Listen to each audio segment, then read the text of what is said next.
Selamat mendengarkan cerita novel fiksi. Jenderal Fed dari Indonesia dan Raja Penjara Darah Mantan Kaisar Kegelapan. Bab 37. Kamu tidak mampu menanggung konsekuensinya. Aku harap kamu mampu menanggung konsekuensinya. Seketika kata-kata Lintang sebelum dia dikirim ke penjara mulai terngiang-ngiang di benak Budi. Saat pertama kali dia mendengar kata-kata itu, dia hanya menertawakannya dan mengabaikan Lintang. Dia pikir dia hanya menghancurkan kutu busuk yang kecil. Sekarang dia sadar jika ternyata kutu busuk itu adalah dirinya sendiri. Sementara orang yang akan dia hancurkan adalah naga yang besar. Kring, kring. Ketika ketegangan di ruangan itu mencapai puncaknya, ponsel Adam berdering. Sebelum pikirannya makin melantur, Adam mengangkat teleponnya. Dalam sekejap, teriakan panik terdengar dari ujung telepon. Pak Adam, kabar buruk. Gedung Tanomo telah disita. Pak Adam, bank telah membekukan semua aset Anda. Pak Adam, tamat sudah. Kali ini kita benar-benar tamat. Suara itu terdengar benar-benar panik dan cemas.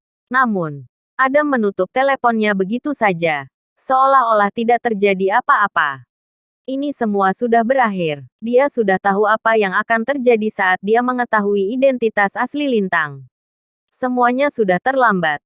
Dia bahkan tidak sempat menyesali tindakannya. Dan keluarganya sudah hancur. Seperti yang telah dia perkirakan sebelumnya. Brak, terdengar suara hantaman lain. Pintu rumah Adam ditendang dengan sangat kuat. Dan polisi bersenjata lengkap bergegas masuk satu persatu. Dalam sekejap mata, seluruh keluarganya ditangkap dan dibawa pergi. Ketika Budi melihat semua kejadian ini dengan matanya, dia merasa sangat ketakutan hingga hampir pingsan. Gedebuk. Dia berlutut di depan Zaki sambil memohon dengan putus asa. Pak Zaki, tolong ampuni saya. Adamlah yang membuat saya melakukan semua ini. Saya hanya kaki tangannya dan saya tidak berusaha mempersulit Tuan Fed atau melawannya. Tolong saya, Pak Zaki. Tolong bantu saya berdamai dengan Tuan Fed. Saya bersedia menjadi budaknya. Budi tahu. Dia hanya tinggal menunggu kematian datang saat perbuatannya terungkap. Saat ini, dia hanya ingin menyelamatkan hidupnya. Tatapan Zaki terlihat dingin dan acuh saat dia memberi perintah. Bawa aku ke Tuan Fed. Tubuh Budi gemetar mendengar kata-kata itu. Saat itulah dia menyadari jika Lintang tengah berada di penjara es dan yang ada bersamanya sekarang adalah Tuan Umar. Dalam sekejap, wajah Budi berubah menjadi seputih kertas. Butiran keringat membasahi sisi wajahnya saat dia berkata, Aku khawatir jika Tuan Fed sudah mati terbunuh. Dia ada di penjara yang sama dengan Tuan Umar. Ini, terbunuh. Wajah Yohan menjadi pucat pasi karena ketakutan setelah mendengar hal itu. Jika Lintang terbunuh, entah berapa banyak orang yang akan dikubur bersamanya.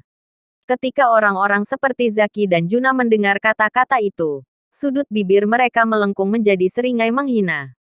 Tuan Fed mati terbunuh. Apakah itu lelucon? Berhenti bicara omong kosong. Aku menyuruhmu untuk memimpin jalan. Jadi sebaiknya kamu segera bersiap. Bentak Zaki dengan mata yang berkilat dingin. Budi langsung ketakutan setengah mati. Dia hanya bisa bangun seperti yang diperintahkan dan memimpin jalan untuk orang-orang ini dengan gugup. Penjara kota terletak tepat di belakang kantor polisi. Budi membawa banyak para petinggi bersamanya dan bergegas ke penjara. Kotor, lembab, bau di penjara itu sangat menyengat. Bahkan bau darah kental bercampur di dalamnya. Bau darah semakin menyengat, terutama saat mereka semakin dekat dengan penjara. Usai sudah, hati Budi mencelos. Memikirkan Jenderal Fed terbunuh saja membuat kepalanya terasa seperti akan meledak dan ingin pingsan. Hanya saja saat dia memimpin rombongan itu, tepat ketika mereka akan sampai di penjara, dia hampir tidak bisa mempercayai pemandangan yang menyambut mereka. Tidak, jangan bunuh aku, iblis. Kamu iblis sialan. Jeritan itu menggema di seluruh penjara. Apa yang dilihat Budi adalah seorang pria setengah baya dengan bekas luka panjang di wajahnya. Benar-benar pucat dan menakutkan. Pria itu meringkuk di sudut penjara dengan tubuh gemetar, seolah-olah dia baru saja bertemu iblis. Pria itu adalah Tuan Umar. Budi tercengang melihat kejadian ini. Perlu diketahui, Tuan Umar adalah penguasa Jakarta Utara. Semua orang takut kepadanya dan tidak ada satupun yang berani mengusiknya. Dan saat ini, Dia bahkan tidak bisa membayangkan apa yang membuat pria itu begitu ketakutan. Tidak hanya itu saja, Budi menemukan beberapa mayat berserakan di lantai ruangan yang remang-remang itu. Orang-orang ini berlumuran darah, seakan mereka telah diserang oleh monster yang mengerikan. Mereka semua babak belur dan tidak sadarkan diri. Lantai penjara itu kini semerah darah. Tempat itu tampak seperti rumah jagal. Dan seorang pemuda berdiri di antara genangan darah itu. Anehnya, tidak ada setetes pun darah di bajunya. Dia sangat bersih dan berwibawa. Dan ketika Budi melihat wajahnya, gedebuk, Budi tidak bisa lagi menyembunyikan rasa takut dalam hatinya dan benar-benar lumpuh karena ketakutan. Karena pemuda itu tidak lain adalah Lintang. Budi, keluarkan aku dari sini sekarang juga. Aku tidak mau dikurung dengan iblis ini. Biarkan aku pergi. Ah, saat Umar melihat Budi, dia menerjang pintu logam dan berteriak seperti orang gila. Menyeramkan. Tuan Umar bersumpah bahwa dia belum pernah melihat iblis seperti itu sepanjang hidupnya. Sangat keji dan kejam. Di bawah tangan monster yang dikenal sebagai Lintang ini, belasan anak buahnya tak ubahnya seperti anak ayam kecil yang pingsan karena terluka parah. Tuan Umar yakin, jika Lintang benar-benar menginginkan nyawa mereka, mungkin sebagian dari mereka akan menjadi mayat hanya dalam hitungan detik. Namun, saat Tuan Umar berteriak, tiba-tiba saja matanya terbelalak. Dan itu karena dia melihat sosok yang berdiri di belakang Budi. Itu Galvin Wiraatmaja, Juna Darius, Yahya Mahmud, dan Zaki Limantara. Tuan Umar mengira dia pasti berhalusinasi. Mereka semua adalah orang-orang yang berkuasa di Jakarta. Bagaimana mungkin mereka ada di sini? Dia masih tidak bisa percaya dengan apa yang dilihatnya. Dan itu belum semuanya. Dia menyadari sesuatu. Saat orang-orang penting ini masuk, mereka semua bergegas menuju gerbang. Kemudian mereka semua menundukkan kepala kepada Lintang yang ada di belakangnya dan berkata, "Tuan Fed." Hal ini membuat Tuan Umar sangat ketakutan. Begitu banyak petinggi yang membungkuk pada satu orang. Kapan lagi dia bisa melihat pemandangan mengejutkan seperti ini seumur hidupnya? Dia menatap Lintang dan seluruh tubuhnya merinding ketika kengerian melandanya.